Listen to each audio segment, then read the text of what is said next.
So what role, I guess, what was the driver in making that decision, and what role has that played for you as a hockey player? I understand like it kind of impacted, your experience in the World Juniors. So if you can kind of share a little bit about that, that'd be great. Yeah, no, I think it all kind of like originally started at Michigan my second year, like towards the end. Owen Powers, my best friend there, and he was Christian. We didn't really talk about it much. I honestly didn't really know. And then one day we just kind of got like in a deep talk, like talking about life and stuff. And he was like, "Oh, you want to come to Bible study with me?" So I went with him, and from there, I kind of just I don't know. I feel like it always made sense to me that there was God, but it was something I never really put any thought into.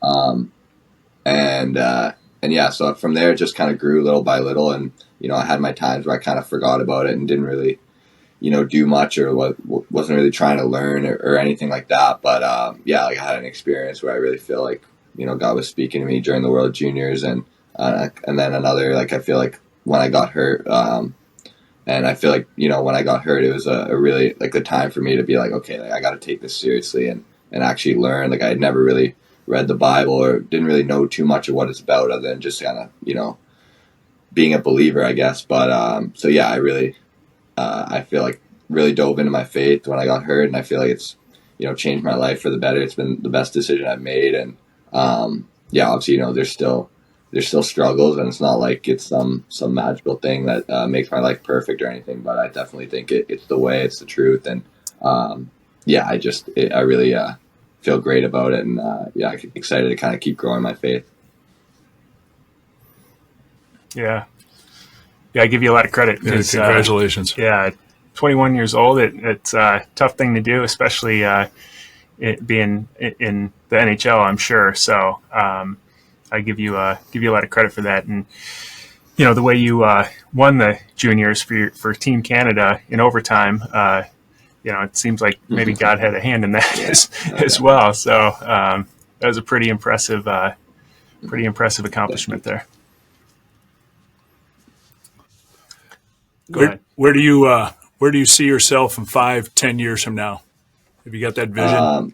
Yeah, I mean, I think hopefully being a star in the league, and more importantly just how I am as a person as well, like dealing with all that, and yeah, hopefully making a big impact, and just being a great guy in the community and whatnot. The team I'm in, hopefully it's still Columbus, and everything's going great in Columbus. So yeah, definitely that would be how I see myself. And obviously at that point, probably maybe starting a family or whatnot, or have family and some kids. So that would be a pretty cool thing too.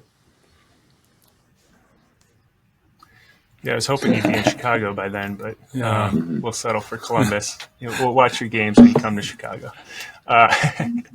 So for someone like me who has young kids, I'm curious on both your advice, on how you would recommend guiding your kids to not only sort of reach their highest potential without pushing them over the top like you hear about with some like overbearing parents, but also become great parents too, or great humans as well. There's one thing that there's something for pushing kids to help achieve their potential, but then also at the same time, it seems like you've become a great person at the same time, which doesn't always those things aren't always synonymous. So I'm curious what advice you give. Yeah, well, it's interesting because when my kids were young, I was a businessman, and I did a lot of learning. My learning and personal growth was always very specific. I was just trying to be really knowledgeable at real estate and mortgages and some boring stuff, but you needed some specialization. And our motivation was to learn so we could make money. But the opportunity to sport or music or any activity can provide when a little kid isn't excited about being a great mortgage broker or a real estate investor, but little kids see Patrick Kane. No, I know it's so exciting. Little kids are pretty excited about becoming a athlete. So at a very young age, they started to become like lifelong learners. They started to we had a great friend who had played for the Canadian national soccer team that gave me a book when my kids were like 8 and 12.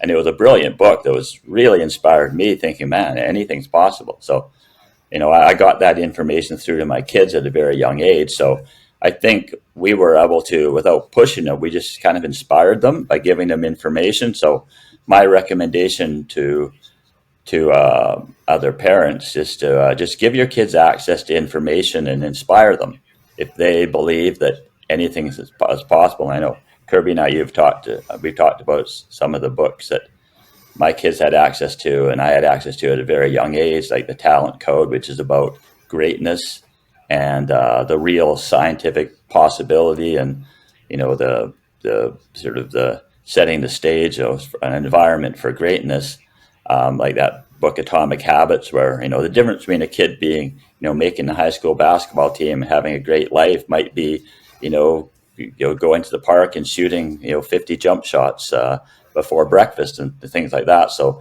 it's exciting that if you can inspire the kids and give them information and let them run with it, just provide the information and the support and the love, and just make it really fun. Because I know I didn't win very often, but I had so much fun just playing ping pong with my kids, and just.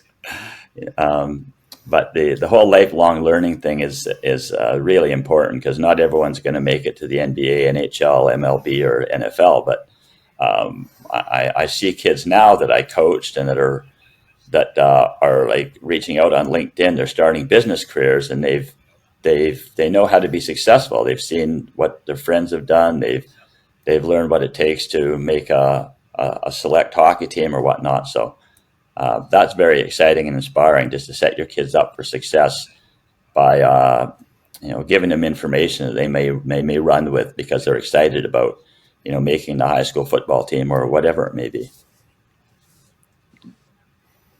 Yeah, that makes sense. I think for me, the number one focus, I think, just keeping it not the sport. I mean, even though that might be the most interesting thing for the kid, like just keeping the number one focus, being a great person. And I think that's something like my parents did a pretty good job at, is, like if I was being a brat or something like that, it wouldn't really matter how good I was at hockey. Like, obviously you want to be a good kid first. And I think even for my life, like I don't know, I mean, I'm already like starting to think about stuff like how I would be as a parent. And I think for me, like I don't really care if my kid goes all the way in sport or anything like that. It's more like, I mean, the biggest thing for me, I guess, would be like pointing my kid to heaven, and really just, the faith would be a big thing. And also just making sure he kind of takes that stuff, treats it as more important than his sport, and is treating other people, how he'd want to be treated, and all those good values, I think. So, I think just instilling values in your kid before being an athlete is much more important. Yeah. Yeah, I think it's getting more difficult all the time of letting your kids play all the sports. At this point, when they're little, man, let them play soccer, let them play hockey, let them play football, whatever it is, basketball, everything. But boy, so quickly they've got to make a decision on what they want to focus on. By the time they get in junior high, the coaches are already watching them to see what they're going to be when they get in high school. And it just seems to get tougher and tougher all the time for an athlete. Yeah, no, for sure. I think that was something that was lucky for me, is, I kind of got to play all the sports, but I see some of the kids now, and I think they're like specializing a little too young. And so, that's something too, I think, like for parents, like I don't think you should be really specializing too young for a sport. I think, it's better for the sport they'd want to specialize in anyways, I think, to be an athlete and play a lot of other sports. And I think the kids will probably enjoy it more. And I think it's good with like injury prevention stuff too. So, I'm all for that. Yeah, and it felt like the right decision. Kent, when he was about, I guess, 11 or so, had made this, high level elite spring team that was, every parent is so excited if your kid can play on that team. But the coach wanted him to not play baseball so Kent could come to every single practice and every single game. And it just didn't feel right at 11 years old to specialize. And like in my era, like I went to high school with Brett Hull, who's a Hall of Fame NHL player, and he played high school football in grade 12. He played baseball in grade 12. We weren't specializing at all. But Kent, we made the decision. Kent and I both agreed that we're going to say no to this elite spring team and play baseball. And Kent had so much fun, and I actually watched some of his young friends doing like serious training workouts, and I go, wow, that's exactly what Kent does when he's trying to run down a ground ball when he was playing second base. Like, he was quick, he was athletic, and he was having fun. And we grew up, we lived in Vancouver, Canada, where it rains, most of the time. So he ended up playing every time it rained. He played hockey, and his ball games were canceled. So it worked out well. But it was a good decision. It felt right, and it was difficult because not many people would make that decision to quit an elite spring team. But it didn't hurt the kid, and he got really good at hitting 80-mile-an-hour fastballs when he was 90 pounds. So I think that helped him, deflect hockey pucks and have some more athletic skills that he wouldn't have had if he just played hockey. Yeah, that's true. Yeah, that's a great point. Ken, I'm curious. We just wrapped up the Summer Olympics just a couple days ago, and there's a lot of Olympic hype right now. You played in the Winter Games 2 years ago in Beijing. Did that live up to your expectations, or what was the what was that experience like for you? Yeah, it was a great experience. It was some of the most fun I've had in my life. I think too, just like the group of guys I met that were there. Like, I think it could have been a horrible experience if it wasn't for having such great teammates, because it was like COVID and we were kind of in a bubble and couldn't really do too much, and it was a little uncomfortable in Beijing, I'd say. And but yeah, I mean, it was unbelievable. And I think for me, I had like no expectations like that whole tournament and that whole like process, because I mean, I didn't even expect to play in the Olympics. Obviously, I was expecting to be cheering for McDavid and those guys, and then it came out that the NHL players weren't going, and I was like, me and Owen were together and we're like, oh, that's so stupid, like that's too bad. And then we're like kind of thinking like, wait, are we the next best? Like, I guess we kind of are. So we're like, maybe this will be good for us, kind of thing. So yeah, and then whatever, even for me, like, I didn't even make the team at first. I had to like go to camp and like start as an extra, and so I had like no expectations that whole tournament, and I think it was a good thing for me, a good like learning experience too, just like kind of going in, no expectations. There was no, like, the crowd was like weird. It was different. Like, it wasn't like we were playing in front of a lot of fans. There's no Canadian fans able to be there, so it was definitely weird. Like, it didn't. Like, I know I talked with like like McTavish and Owen and Levi, like some of the younger guys were like, man, like we got to make this team for real. Like, maybe in like 8 years, or like maybe for them 4 years or whatever. Like, so we can kind of get a real taste of it, because it didn't really quite feel like the Olympics like you would dream of as a kid, but it was still an awesome experience. Yeah, and still to get, you guys got fifth, right? I mean, yeah, overall, I think we lost in the quarter, so yeah. Mm-hmm.